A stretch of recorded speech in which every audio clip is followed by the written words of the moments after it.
Guys, welcome again to my channel.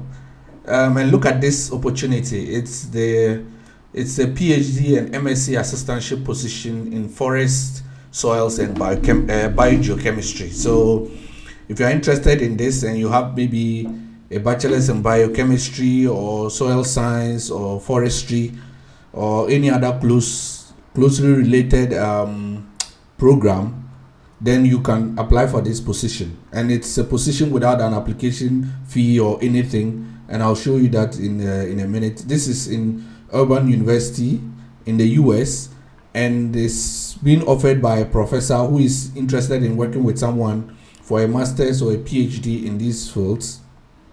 And they said it's a lab in Auburn University who is seeking a master's or a PhD students with a background in soil biogeochemistry or forest health. And you can read the full program here, or the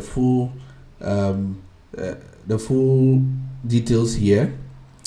And he's saying that he wants them to join in summer 2026 or by summer 2026, and they will be doing some field work for 3 weeks there, which is a very important part of the program. And what your responsibilities mainly will be is you will be conducting some literature reviews and experiments. You do some lab work, you analyze some data, you publish some papers and all that, which is typical of a master's or a PhD. And the qualification is that you need a bachelor's degree in forestry, ecology, environmental science, natural resources, and related fields. And if you are applying for a PhD, then you need a master's in these fields as well. And you must meet the admission standard for this, and you read that they said international applicants please visit this for English language score requirements, and we'll look at that in a minute. And they said the ability to work independently, of course. So you should read through all this: the preferred qualification, ability to locate or study sites, GPS working, soil and water sampling. And if you have done all these, this is a plus for you.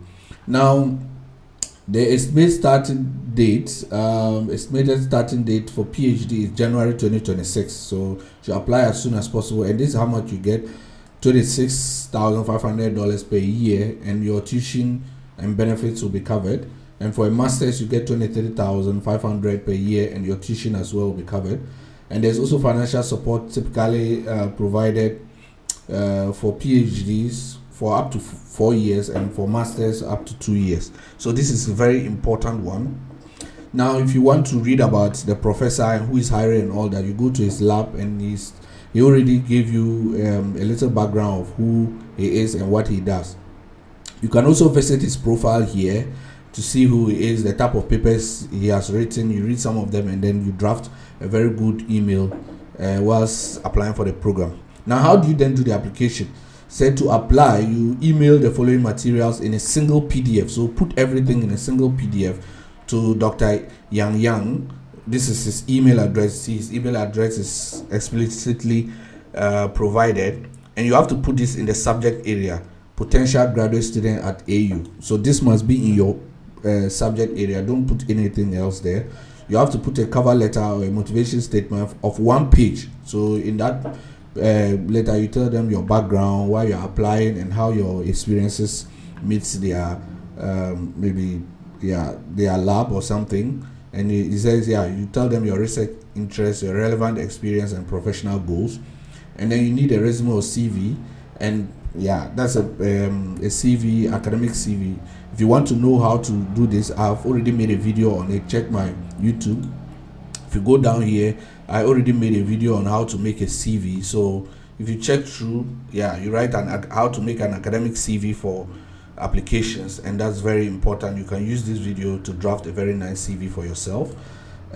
Also, the cover letter, I have made videos on personal statements as well. So there's a motivation statement here. There's also personal statement videos that you can check. They are there. It's there. So that one, of course, you can use that to guide yourself on how to write a personal statement, like a statement of purpose or personal statement. Use this video to guide yourself on how to write the best one for yourself. Then it says you should add your unofficial transcript. So all the transcript, either it's official or not, just add it. And then and they say the application will be reviewed on a rolling basis and accepted through August 31st. So you can apply until August 31st, but it's good to apply as soon as possible because he's reviewing the application once they come in.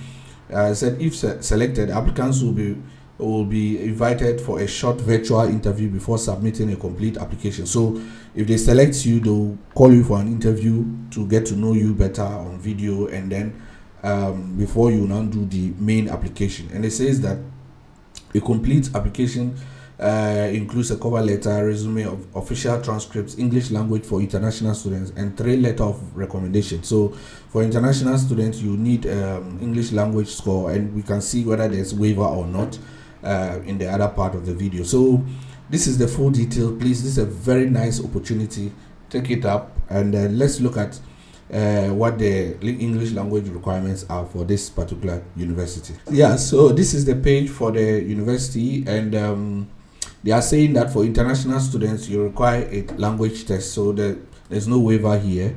And what they accept is TOEFL and IELTS. They say they don't accept the Duolingo, so you have to have TOEFL or IELTS to be able to apply for the full admission. And so please make sure that you have this so that you can do the application yourself. But yeah, that's mainly what is required as the English language requirement. So please check this out, check the opportunity, read through it, and if you have all the documents, please send in your application as soon as possible.